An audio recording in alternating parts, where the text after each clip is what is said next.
Very warm morning to all of you. This is Samir Kumar. I am an NIT graduate in BTech Electronics and Communication. I have 10 plus year experience in teaching. I have qualified UPSC twice, and in online teaching, I am in more than 5 years experience. Okay, I have taught at various level in various profiles in different institutions and renowned places like in Delhi Mukherjee Nagar, and I have been having various experience and long term experience in terms of online teaching. So today my topic is circulatory system. Coming to this topic, let us discuss what is circulatory system is. So circulatory system is one of the life process system of our body that is very essential for our life sustenance. Okay, so it is called life process system. So it can be defined as the system of the body that is responsible for the movement of various enzymes, hormones and nutrients within the body. So let us discuss it in detail. Actually, every nutrition or hormones or enzyme produced in the body is at a specific point and should be circulated throughout the body. That is, for an example, if we eat, it is digested in our stomach and it should be provided to each and every cell, and that could be done only with the help of a system that can transport it, and that is why it is called circulatory system.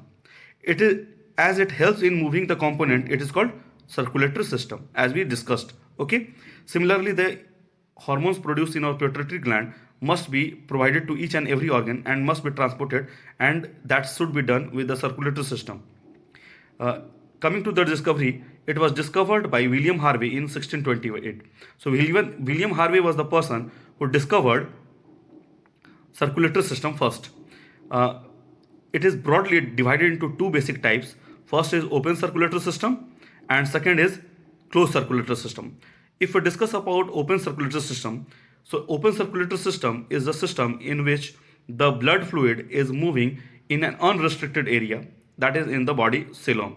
Okay, so as it is defined, when the fluid of the body is not flowing in a restricted pathway in artery, vein and flows in an open body coelom, then it is called open circulatory system. Okay, clear?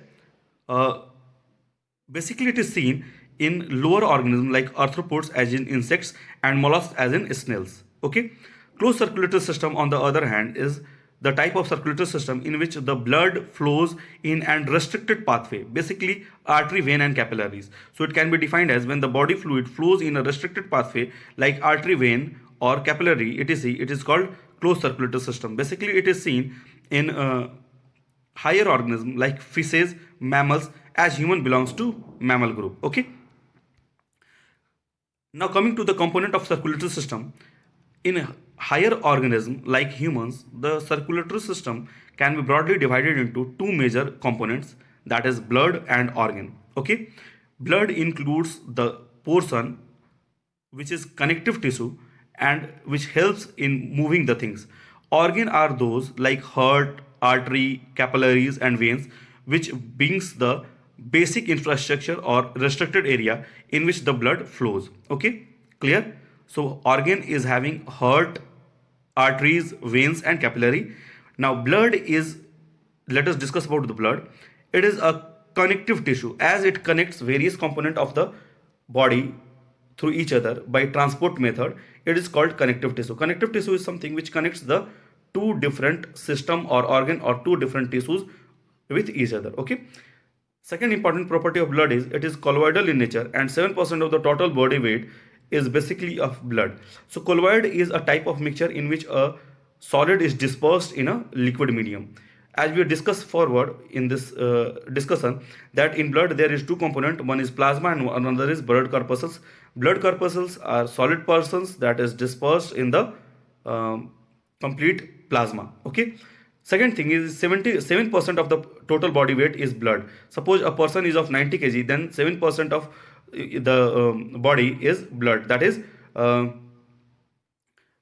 near about it is 7% of the 90. So near about 6 kg somewhere, 6 to 7 kg somewhere there will be blood. Okay, it is heterogeneous in nature. So blood is a heterogeneous mixture. As we discussed, the colloid is a type of blood. It is heterogeneous mixture in nature. Now blood is further divided into two major components. One is plasma and another is blood corpuscles. As we discussed, blood is a type of colloid in which there is two components. One is liquid and another is solid component. Coming to plasma is the liquid part of the blood. Okay, that is basically 55 to 60% water by its volume. That is, complete blood is having 55 to 60% of plasma, and 90% of the plasma is made up of water. 90% of the plasma is made up of water, and rest 7% is basically protein. There are two major proteins present in plasma, that is albumin and fibrinogen. Okay, rest 0.9% is salt and 0.1% is glucose. Okay, blood corpuscles is the solid part of the blood. It is 40 to 45% of the total blood. Okay, that is, it is further divided into three major components: RBC, WBC, and platelets. We'll discuss about these major components in further discussion, but coming to a small discussion about this, RBC is called red blood cell. It is responsible for supply of oxygen throughout the body. WBC is white blood cell. It is responsible for immunity system, and blood platelets is responsible for providing blood clotting during any case of injury. Okay.